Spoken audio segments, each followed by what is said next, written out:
Everyone inside the company treated the CEO's son as the heir apparent, a man whose shadow was longer than his resume. He walked as though the building had been constructed solely to frame his ambition, greeting people without ever remembering their names. His authority came not from experience, but from a pedigree he believed was bulletproof. Meanwhile, I worked in a different universe, the Treasury floor, a quiet corner where voices carried little weight, but keyboard strokes could move markets. I managed the company's liquidity, monitored cash reserves, and understood the consequences of every financial pulse. My position had no spotlight, yet it held the infrastructure that kept this empire breathing. On that fateful Tuesday, he decided to prove something to someone, perhaps to the board, perhaps to his ego, by overriding a flagged transaction. He strolled into my office with the casual arrogance of someone who assumed processes were mere suggestions. Without asking for clarification, he leaned over my shoulder, smirked, and pressed the green "Authorize" button himself. He believed the gesture showcased leadership. In reality, it triggered a sleeping giant. 5 years earlier, after a near-catastrophic embezzlement scare, the board had approved a blacklist clause buried deep in Treasury protocol. Any unauthorized interference initiates a system-wide financial lockdown. No exceptions. No manual override. No negotiations. The moment his finger left the screen, alarms erupted. Treasury access froze, international payments halted mid-route, and $1.2 billion became immobile. Screens across departments flickered red. Executives abandoned meetings. Phones rang incessantly. Every partner demanding explanations suddenly wanted to know the name of the person capable of stopping the bleeding. He thought he had made a move. He had, in fact, touched the wrong piece on a board he didn't understand. And the game had just begun. The next morning, he stormed into my office with the dramatics of someone accustomed to applause. 3 assistants trailed behind him, holding tablets, folders, and expressions that suggested fear rather than loyalty. He didn't knock. He didn't greet. He simply pointed at the frozen transaction on my screen and demanded that I resolve the misunderstanding. His tone lacked curiosity. It carried entitlement. He wasn't looking for an explanation. He expected compliance, the same way he expected doors to open before he arrived. I listened without interrupting. His confidence wasn't based on competence. It was built on years of never facing consequences. He believed hierarchy was power, that authority flowed from titles rather than expertise. When he leaned across my desk and asked me to lift the freeze as a favor, I realized he wasn't negotiating. He was issuing a command wrapped in false civility. He assumed I feared his surname. He assumed wrong. Without raising my voice, I retrieved a printed protocol report from a locked drawer. The document detailed the Treasury system's architecture and the conditions required to reverse a lockdown. I slid it toward him and watched impatience turn into confusion. His eyes stopped at one line: "Only the creator of the liquidity failsafe may restore access." Then he saw the signature beneath it, my name. The silence that followed wasn't peaceful. It was revealing. His assistants shifted uncomfortably. The realization dawned on him: authority meant nothing where systems held sovereignty. In that moment, he understood the difference between inherited position and earned power. Titles might impress interns, but infrastructure doesn't bow. It recognizes only those who understand its language. His smile didn't fade, it collapsed. And for the first time in his career, he wasn't ahead of the game. He wasn't even on the board. Midnight wasn't a time anyone expected to discuss the survival of a multinational corporation, yet every board member was present on the emergency call. Their faces appeared in tiled windows, furrowed brows, tense shoulders, and eyes wide enough to betray the fear they tried to hide. The Treasury lockdown had rippled across continents. Wire transfers stuck mid-route. Payrolls scheduled in 3 countries hung in limbo. Overseas partners demanded explanations, and regulators sent inquiries faster than the legal team could respond.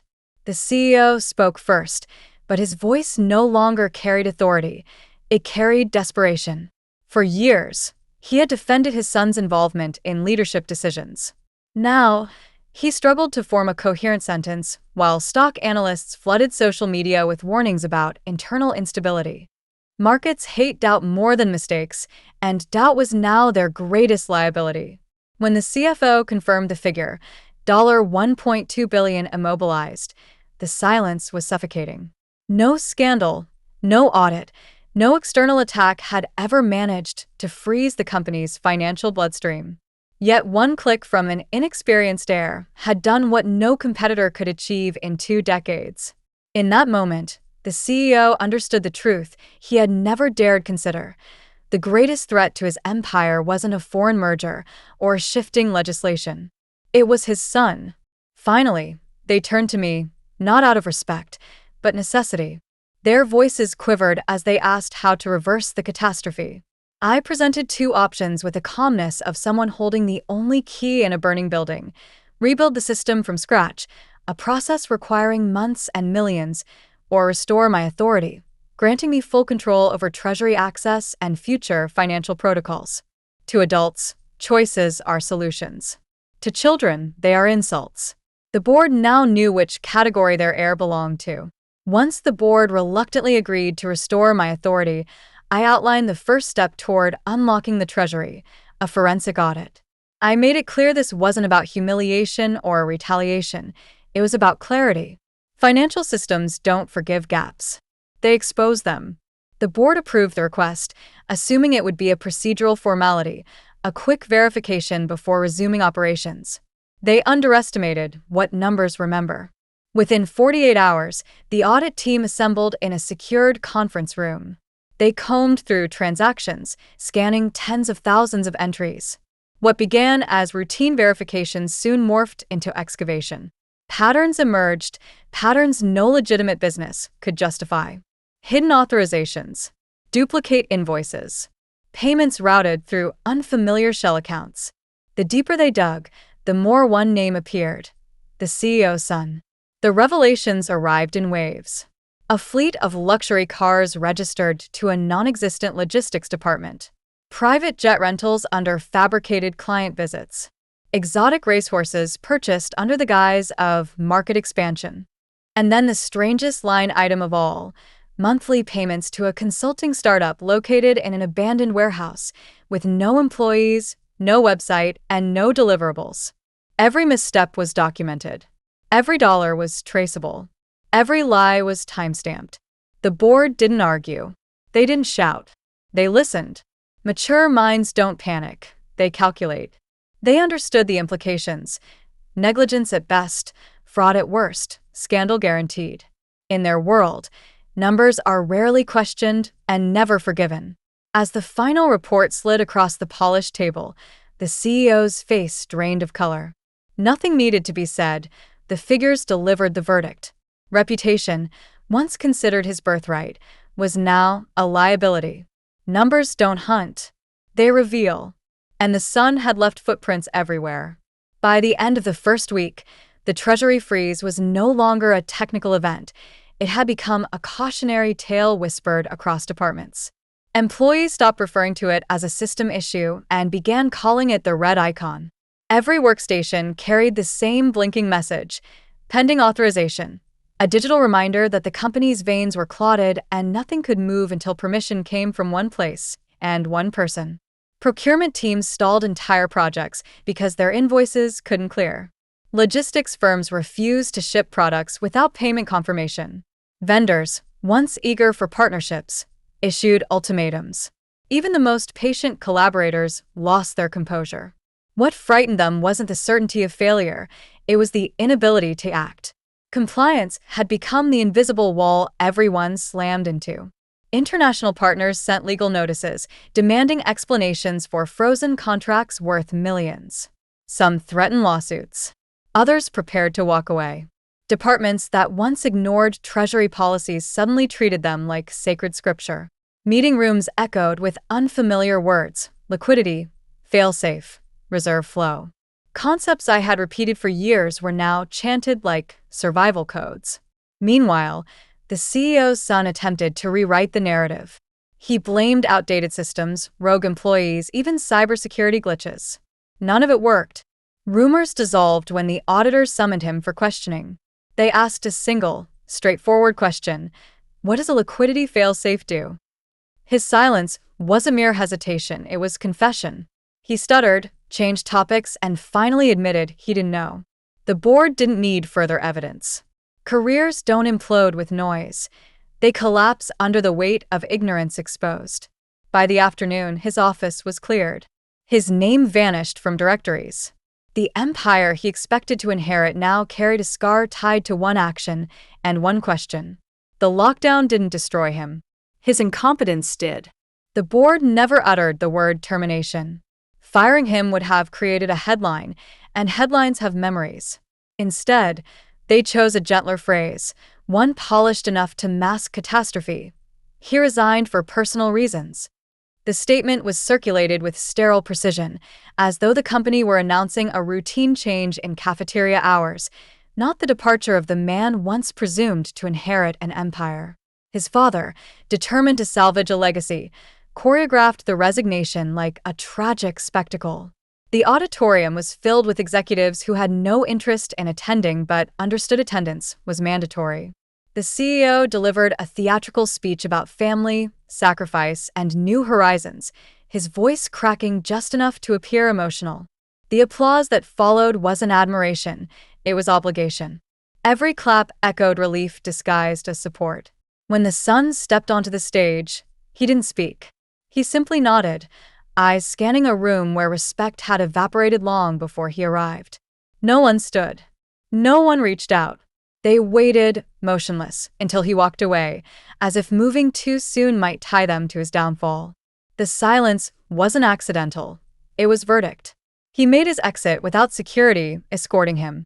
There was no anger, no confrontation, no visible humiliation. The punishment was far more profound. Indifference. People didn't celebrate his departure.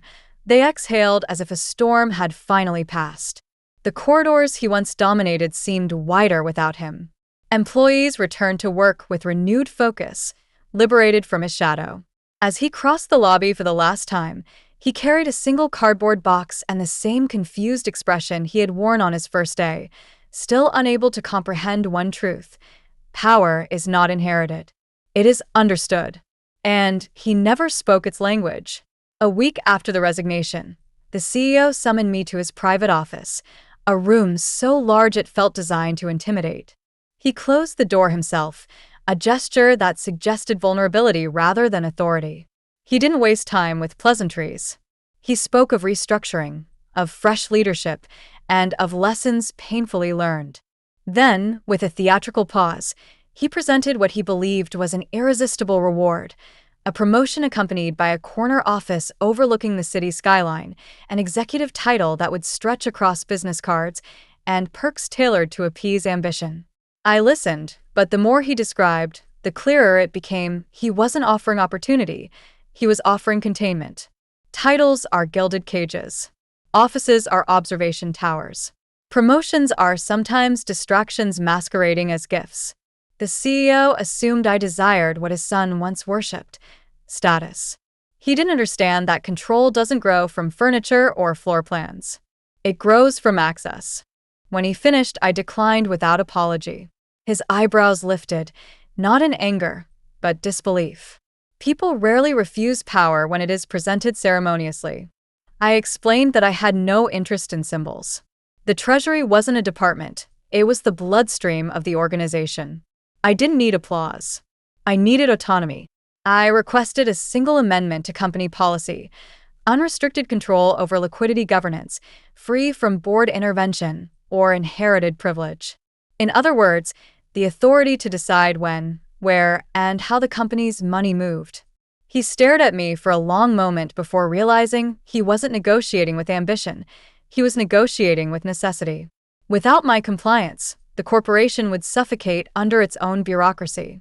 By the end of the meeting, the documents were signed, not because they trusted me, but because they had no alternatives left. Today, my name doesn't appear on the company's leadership roster, and yet every decision pauses until I move. I don't occupy the CEO's chair, nor do I crave it. Titles burn under scrutiny. Systems endure. My influence isn't printed on the door of an office. It's etched into the infrastructure that determines whether this empire breathes or suffocates. While executives debate vision and the board debates strategy, the Treasury waits for one thing: my signature. Each morning, requests arrive: investments, partnerships, restructuring proposals. No memo becomes action, no contract becomes currency until I authorize the release of funds. It's a quiet power, the kind that doesn't announce itself.